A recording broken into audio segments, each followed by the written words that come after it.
Hi, welcome back to Joe Blogs. In today's episode, I want to talk to you about what's happening in the Russian economy, and specifically to talk about the increase in drone warfare. Now, if you've been following the channel, you'll know that we've talked about drones a number of times before, and this is becoming the most space-age part of the war in Ukraine. If you think about a war, you think traditionally of people on the ground with tanks and missiles and machine guns and those sort of things. However, increasingly, the war in Ukraine is becoming more about drone attacks, particularly from Ukraine's point of view, because they're heavily outnumbered in terms of the amount of money that Russia is investing into the war. The recent budget figures released by Russia show that defence spending in 2025 will be $145 billion. So that's basically how much it's intending to spend on the war in Ukraine, and that compares to around $40 billion for Ukraine. And $40 billion is a big number for Ukraine. It's around 50% of its total budget. So that is a huge commitment from its point of view, and that figure doesn't actually include all of the aid that Ukraine is receiving from the Allied forces. So these are really big numbers that we're talking about. And from Ukraine's point of view, one of the things that it's trying to do with its drone industry is to hurt Russia in its pocket, to basically hit sites within Russia, to try to cause it some damage, to get Russia to think about what's going on, because in a face-to-face battle, it's likely that Russia will overpower Ukrainian forces at some point because they're committing a lot more capital to this war. However, if Ukraine can be clever with its drone attacks, then potentially it could bring Russia around the table.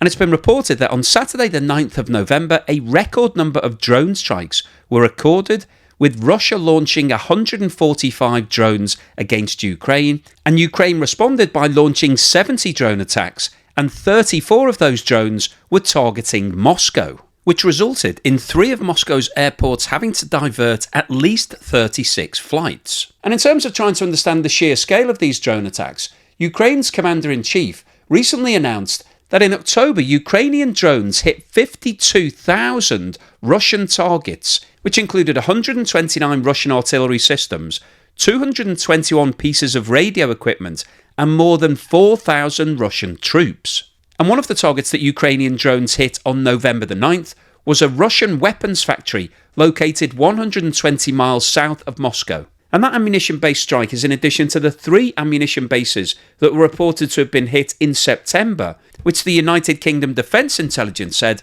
was the largest reported loss of Russian and North Korean supplied ammunition since the war started. And they went on to say that these major strikes in quick succession demonstrate that despite Russia deploying an extensive layered air defence posture, including fighter jets, they continue to struggle against Ukrainian unmanned aerial vehicles employed in deep strike operations into Russia. And it is highly likely that this will force further dispersals in the Russian logistics chain for fear of additional strikes, increasing the burden on an already stretched system.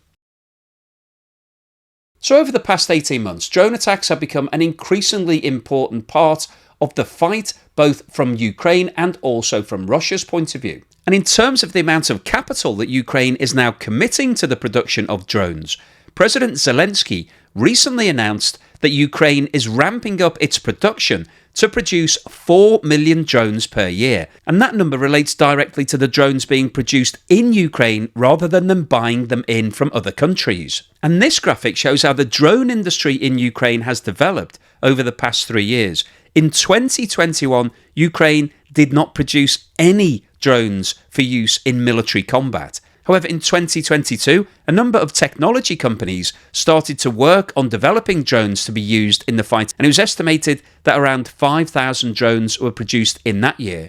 In 2023, the number increased to 300,000 drones, which represents an increase of around 60 times. And the latest estimate of 4 million drones represents a further 13 times increase. And it's now estimated that there are 200 businesses within Ukraine that are producing military drones. So I think the old adage of necessity being the mother of invention is very appropriate here.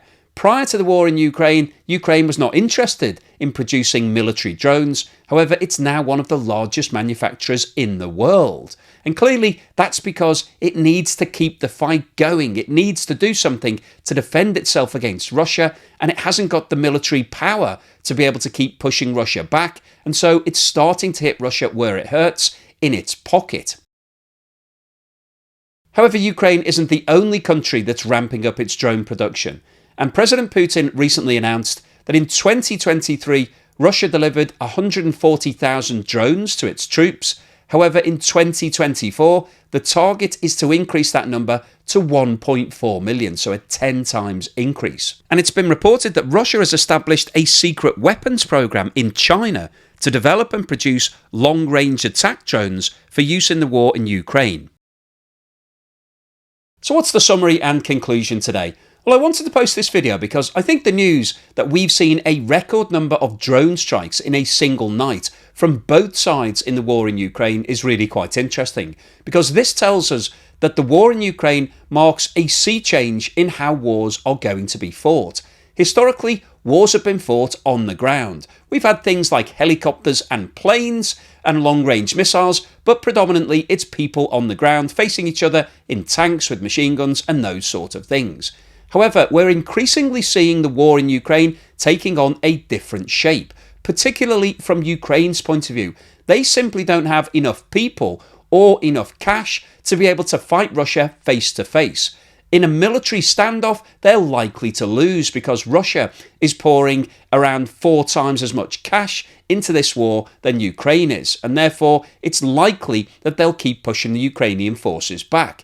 However, Ukraine have realised that actually they can hit Russia in a different way, and by using long-range attack drones, it means that they're not constantly losing more and more people, because these drones can be flown firstly either as a first-person pilot, so you can use a screen and guide that drone, or more increasingly now, the drones are using artificial intelligence, which means that AI can guide that drone once it's been launched to get to its target, to avoid all of the potential strikes from the anti-aircraft missiles that are coming from Russia, to get through the defence systems and hit that strike. And as we go forward, it's likely that these drones will become more sophisticated and more difficult to defend against. And Russia is already struggling, and the more drones that Ukraine develops means that it can launch more drones, and therefore Russia is going to have to defend itself across a very wide area because they never really know where these drone strikes are coming from.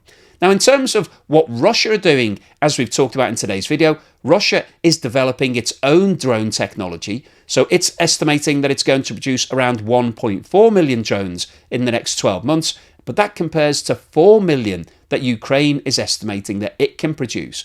So Ukraine is now the world's largest producer of military drones. And I think that's an interesting development, because if you take a step back and think about this from a business perspective or a financial point of view, Ukraine is now establishing itself as the world leader in drone technology to be used in military purposes. So if the war in Ukraine does end, it'll be interesting to see whether or not Ukraine continues to develop its technology and it becomes a world leader in terms of selling those drones to other countries, because, as I said earlier in the video, necessity is the mother of invention. But actually, once you've invented it, once you've developed that new technology and created a new industry, Ukraine may benefit from this in the long term. But the overall summary of today's video is that the war in Ukraine is taking on a different perspective. People are still losing their lives on a daily basis on the battlefield.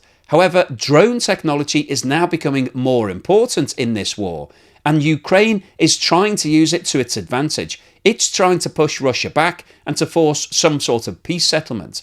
Now, as I talked about in a recent video, Donald Trump has said that he's going to bring the war in Ukraine to an end before he takes over the presidency on the 20th of January. We don't have any details at all as to how he's going to do that. He recently was reported to have had a chat with President Zelensky. He phoned him to congratulate him on winning the presidency. And interestingly, Donald Trump was sitting with Elon Musk at the time. And it was reported that Elon Musk joined the call as well, because Ukraine has been using some of Elon Musk's satellite technology. And so they all had a very jolly chat. But I don't know whether or not Donald Trump told him about the plan that he has to bring the war to an end. It certainly hasn't been reported. So as it stands at the moment, we don't know whether or not the war in Ukraine is going to end in the next couple of months at the bequest of Donald Trump. If it doesn't, then it's likely that drone technology will continue to be an increasingly important part of the war, particularly from Ukraine's point of view in terms of its defence. Ukraine has massively ramped up its drone potential. It's now aiming to produce 4 million drones over the next 12 months, which will make it one of the largest producers of military drones in the whole of the world. So hopefully you've enjoyed today's episode, you found it useful, informative and thought-provoking. If you've liked what I've said, then please give me a thumbs up. Thank you for watching this video all the way through to the end, and here's something to put a smile on your face.